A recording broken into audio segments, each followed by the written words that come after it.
Supply under GST. First question है which of the following is an example of composite supply. सबसे पहले आपको थोड़ा सा कॉन्सेप्ट दे दूं, जैसे एक मान लो कंपोजिट सप्लाई है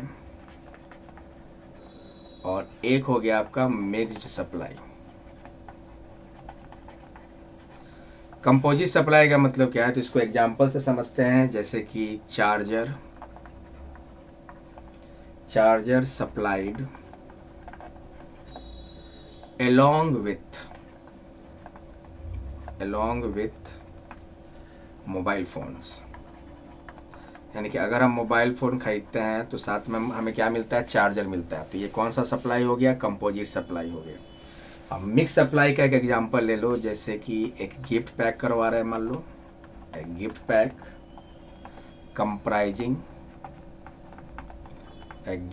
कंप्राइजिंग ऑफ चॉकलेट्स,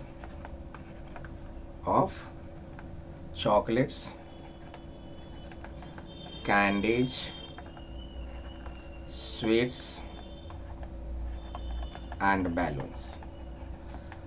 तो ये आपका हो गया मिक्स सप्लाई। कंपोजिट सप्लाई करने का मतलब एग्जांपल के तौर पे समझो कि अगर हम मोबाइल फ़ोन खरीदते हैं तो उसके साथ साथ क्या होता है, चार्जर भी मिलता है। तो ये कंपोजिट सप्लाई का मतलब जिसमें गुड्स सर्विसेज एक से अधिक हो। ये नेचुरली बंडल्ड है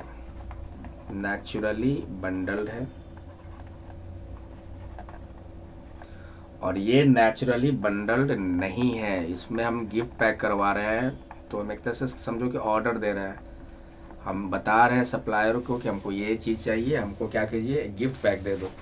तो उसमें वो क्या करेगा, चॉकलेट्स, कैंडी, स्वीट्स और बैलून सबको मिलाकर एक गिफ्ट पैक बनाकर सप्लाई करता है। तो ये मिक्स सप्लाई है जो नेचुरली बंडल नहीं होता है, और ये तो नेचुरली बंडल। अब जब भी मोबाइल खरीदते हो तो साथ में क्या मिलता है, चार्जर मिलता है।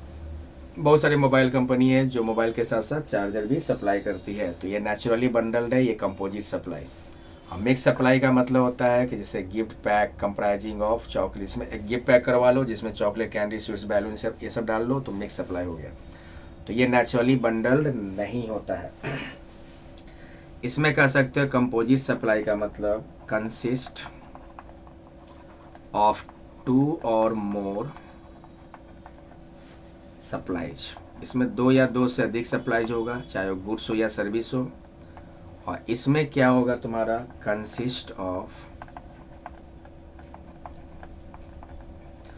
2 और मोर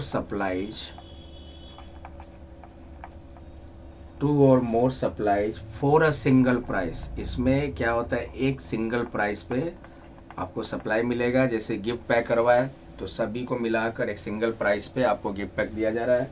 तो ये सिंगल प्राइस पे, इसमें भी 2 या 2 से अधिक सप्लाई होगा, लेकिन एक सिंगल प्राइस पे। अब जीएसटी कैसे लगाया जाता है, तो इसमें जीएसटी लायबल होता है या टैक्स लायबिलिटी शैल बी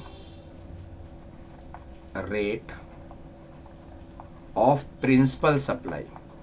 इसमें जीएसटी का रेट कैसे लगेगा कंपोजिट सप्लाई में, तो जो प्रिंसिपल सप्लाई है, जैसे प्रिंसिपल सप्लाई क्या हो गया, मोबाइल फ़ोन, तो मोबाइल फ़ोन पे जो जीएसटी का रेट है वो पूरे कंपोजिट सप्लाई पे लगेगा।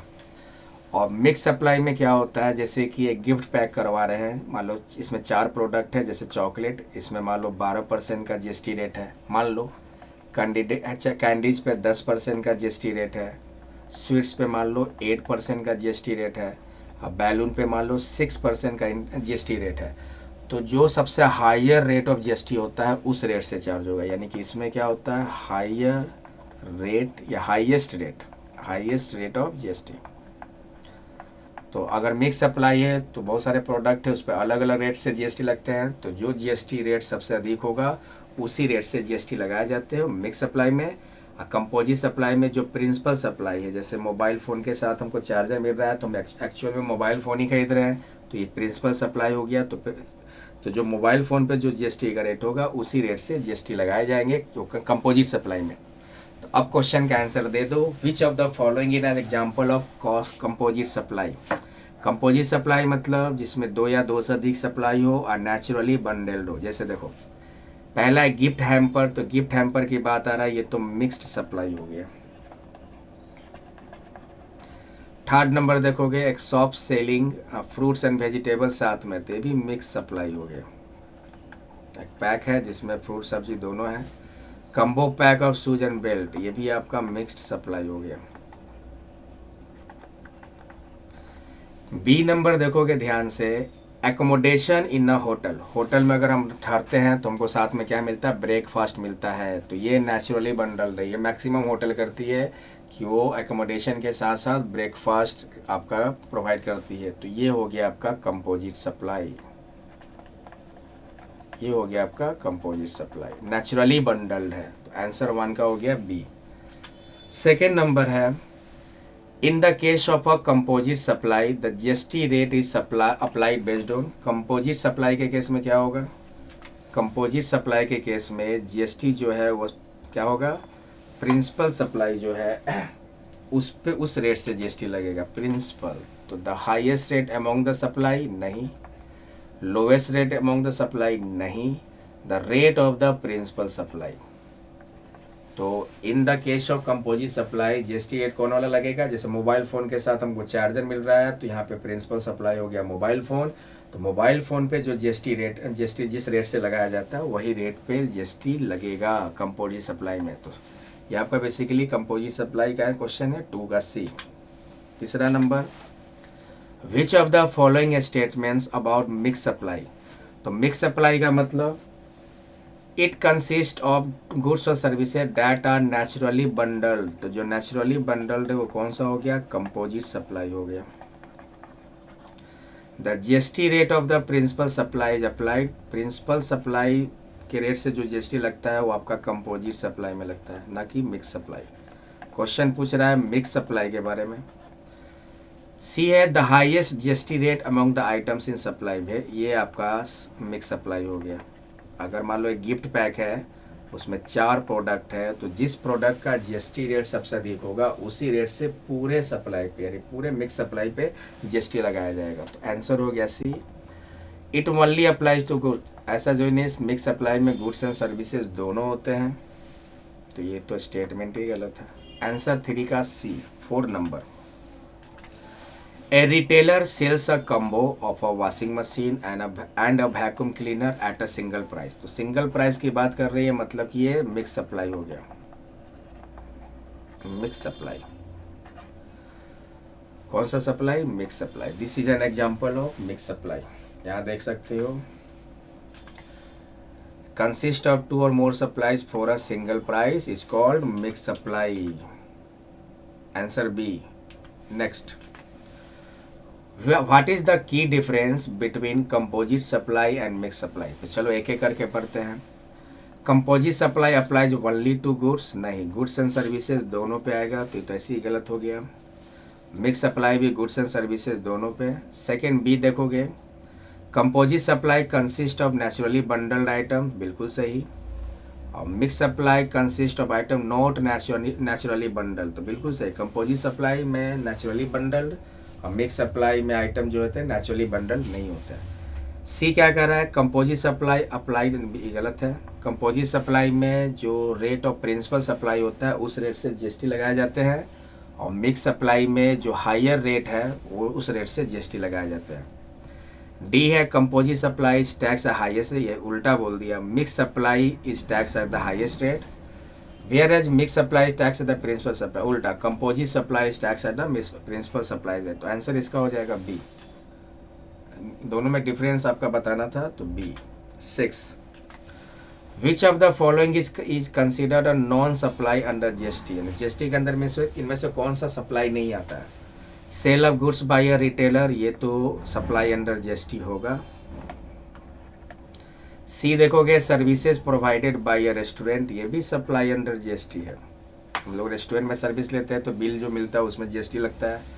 रेंटिंग ऑफ इमूवेबल प्रॉपर्टी, ये भी आपका सप्लाई अंडर जीएसटी है, लेकिन salary paid to an employee ये सप्लाई अंडर जीएसटी नहीं है, इसको हम लोग नॉन सप्लाई कहेंगे, नॉन सप्लाई। तो आंसर 6 का बी हो गया। 7, according to schedule 3 of the GST act which of the following activities is not subject to GST. इनमें से कौन सा एक्टिविटी सप्लाई अंडर जीएसटी नहीं है। तो बी नंबर देखो, पहले या लास्ट डी से देखते हैं, सेल ऑफ सॉफ्टवेयर लाइसेंस, ये तो सप्लाई है। सेल ऑफ एग्रीकल्चरल प्रोडक्ट, ये भी सप्लाई अंडर जीएसटी है। सेल ऑफ कंस्ट्रक्शन सर्विसेज, ये भी सप्लाई अंडर जीएसटी है। लेकिन सेल ऑफ बिल्डिंग, ये आपका सप्लाई अंडर जीएसटी में नहीं होगा। तो पूछ रहा है कौन नहीं है, आंसर ए, 7 का ए। 8 नंबर देखोगे, विच of the following transactions is considered a non supply under GST. Services provided bye tribunal, ये आपका सप्लाई अंडर जीएसटी हो जाएगा। सी देखोगे, इंश्योरेंस सर्विसेज कंपनी के द्वारा प्रोवाइड हो रहा है, ये भी सप्लाई अंडर जीएसटी। अब सप्लाई में गुड्स एंड सर्विसेज दोनों का सप्लाई दिखाते हैं। Renting of commercial property, commercial property को रेंट पे लगाते हैं, तो ये भी supply under GST. Sale of land आपका क्या है, supply non supply under GST हो जाएगा। तो answer B. Sale of commercial, sale of building, sale of land जो रेसिडेंशियल पर्पस के लिए यूज हो रहा है वो सप्लाई अंडर जीएसटी में नहीं आएगा। आगे, विच of the following is exempt from GST when renting of immovable property is involved. कौन सा एग्जेम्प्ट है, तो डी से देखते हैं, renting of a property for educational purpose, ये टैक्सेबल हो जाएगा under GST. Renting of a hotel room, commercial purpose के लिए जो भी आप यूज करते हो जीएसटी के अंदर में टैक्सेबल है। रेंटिंग ऑफ कमर्शियल प्रॉपर्टी, ये भी आपका टैक्सेबल हो जाएगा, ये भी टैक्सेबल। लेकिन renting of residential property for residential purpose, ये आपका टैक्सेबल नहीं है, नॉट टैक्सेबल, मतलब एग्जेम्प्ट हो गया ये। आंसर 9 का ए।